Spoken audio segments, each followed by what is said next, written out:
সময় নাই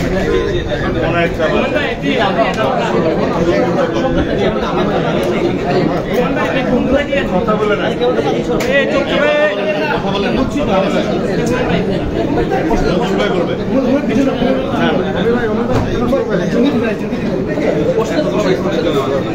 silent please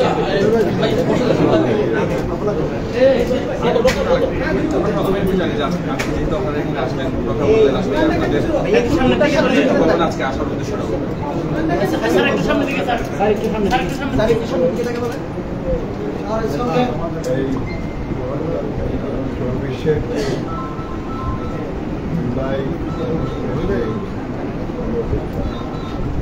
এই গণঅভ্যুত্থানের যারা সবার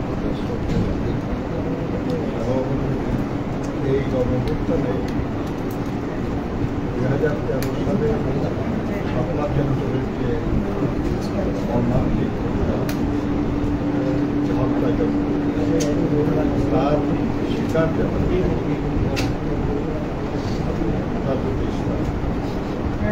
তার যে মূল নেতৃত্ব সেটা এখানে যারা মূল নেতৃত্ব দিয়েছিলেন এবং তাদের খবরকে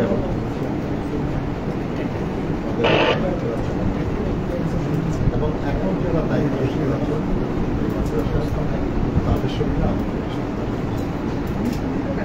আমরা তাদের যে অবদান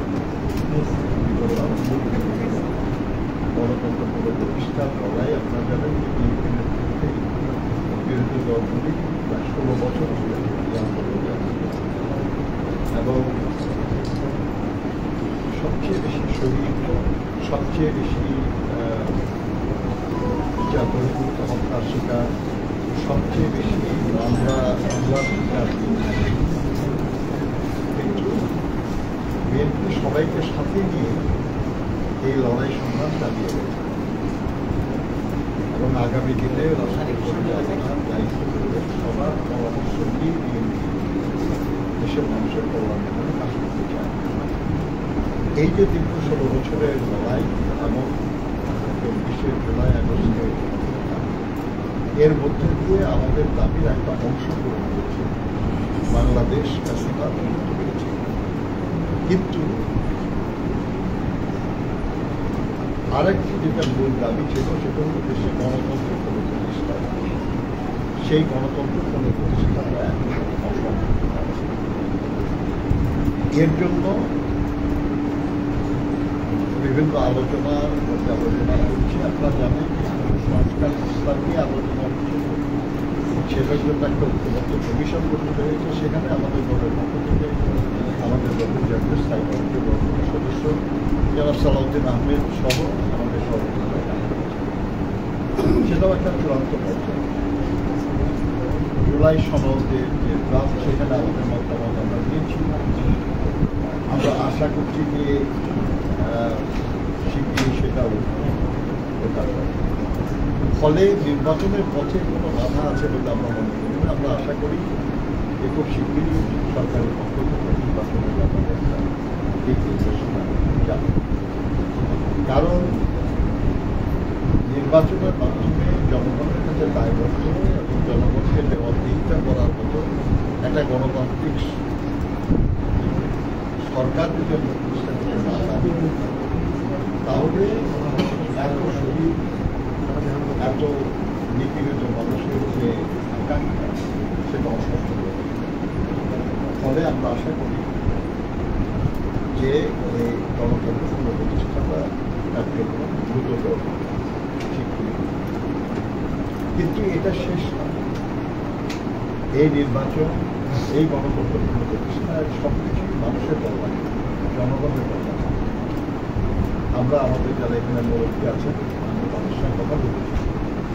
আমরা বলেছি যে শহীদ জিয়াও সবার পরামর্শ নিয়ে কাজ করতেন, খালেদা জিয়াও সবার পরামর্শ নিয়ে কাজ করতেন, একা না, অন্যদেরকে সাথে নিয়ে বদ্ধ আমরাও এখনো মনে করি যে আগামী দিনে রাষ্ট্র পরিচালনার দায়িত্ব যদি মহান আল্লাহ তাআলা আমাদেরকে দেন, তাহলে আমাদেরও সবার পরামর্শ প্রয়োজন হবে, সবার সহযোগিতা প্রয়োজন।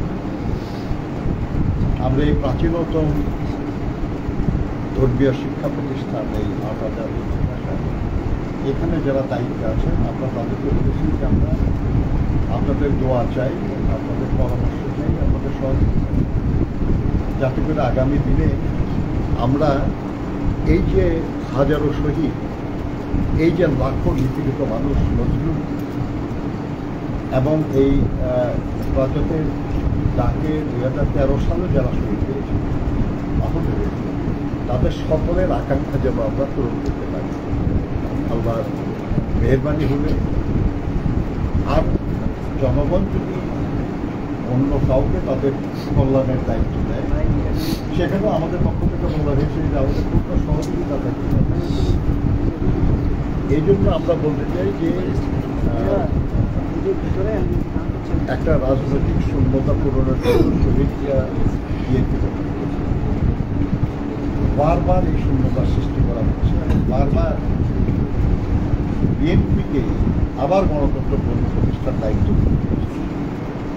আপনারা জানেন যে বাকশালের পরেও গণতন্ত্র প্রতিষ্ঠা হয়েছে বিএনপির হাত থেকে, এরশাদের স্বৈরাচারী শাসনের পরেও গণতন্ত্র প্রতিষ্ঠা হয়েছে বিএনপির হাত থেকে, এবং এবারও এই গণতন্ত্র প্রতিষ্ঠা লড়াই নেতৃত্ব। আচ্ছা, গণতন্ত্র প্রতিষ্ঠার জন্য আসলে নির্বাচনটাই হচ্ছে মুখ্য বিষয়। সেক্ষেত্রে আমরা যে শুনছি যে ফেব্রুয়ারিতে নির্বাচন আপনাদের দাবি ছিল, সেক্ষেত্রে যদি ফেব্রুয়ারিতে যদি নির্বাচন না পান, অথবা আপনি আশা করছেন কিনা আসলে ফেব্রুয়ারিতে নির্বাচন হতে পারে? আমরা ফেব্রুয়ারিতে নির্বাচন হওয়ার পথে কোনো বাধা দেখছি না।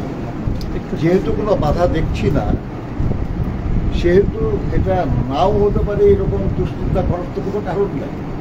আমরা অপেক্ষা করছি যে শিগগিরই সরকার এই ব্যাপারে তাদের বক্তব্য, সুস্পষ্ট বক্তব্য নিয়ে আসবেন এবং নির্বাচন কমিশনকে সেই অনুযায়ী পরামর্শ দেয়। আচ্ছা, জুলাই সনদ নিয়ে আমরা একটু জানতে চাচ্ছি। জুলাই সনদ আপনারা কিভাবে দেখছেন?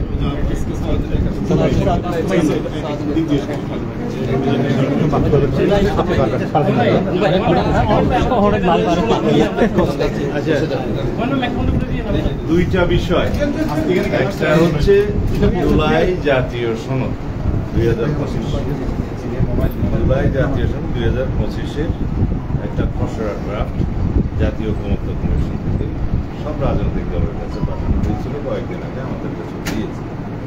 সেখানে জুলাই সনদ প্রস্তুতির জন্য, গঠনের জন্য জাতীয় ঐকমত্য কমিশন গঠনের আগের ইতিহাস এবং ঐতিহাসিক প্রেক্ষাপট, তারপরে রাজনৈতিক দলসমূহের সাথে আলোচনা এবং সুপারিশ, এগুলো সব বিস্তারিত বর্ণনা করে যে সমস্ত সুপারিশগুলো ঐকমত্যের ভিত্তিতে সবাই গ্রহণ করেছে, সেই সুপারিশগুলো একত্রিত করে সেই জুলাই সনদ প্রণীত হবে, সেটা বলা আছে। এবং এই সনদের উল্লেখিত, মানে যে সনদগুলো, যে প্রতিশ্রুতিগুলো উল্লেখিত থাকবে, সবাই একমত হয়েছে সেগুলো বাস্তবায়নের জন্য 2 বছরের একটা সময়সীমা তারা প্রস্তাব করেছেন জাতীয় সংসদের, পরবর্তী জাতীয় সংসদে গঠিত হওয়ার পরে। এবং সেখানে প্রতিশ্রুতি এবং অঙ্গীকার চেয়েছে রাজনৈতিক দলসমূহের। আমরা সেই অঙ্গীকার এবং প্রতিশ্রুতি আমরা প্রদান করেছি। আমরা সেই ড্রাফটের খসড়াটা একটি শব্দগত বাক্যগত সংশোধন করে জমা দিয়েছি এবং সেটা বাস্তবায়নের পথে যে সমস্ত সাংবিধানিক সংশোধনী, আইনের সংশোধনী, বিভিন্ন বিধি বিধান, রুলস এবং নিয়ম কানুনের সংশোধনের প্রয়োজন, সেগুলো করার জন্য আমরা প্রতিশ্রুতি দিয়েছি, যেটা তারা চেয়েছেন। তো এই হিসাবে সেটা বাস্তবায়ন হবে।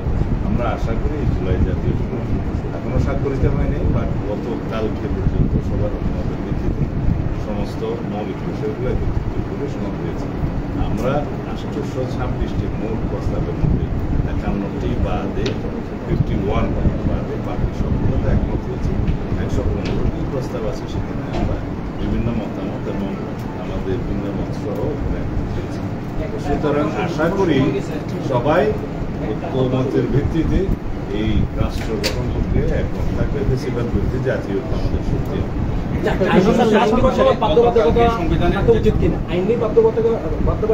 জনগণের সার্বভৌম ইচ্ছার উপরে কোনো আইন নেই। এটা হচ্ছে আমরা বলি যে doctrine of legitimate expectation of people, এটাই সুপ্রিম ইচ্ছা জনগণের অভিপ্রায়। এখানে সবাই একত্রিত হয়ে এই সনদ তৈরি হবে। জবাব দিল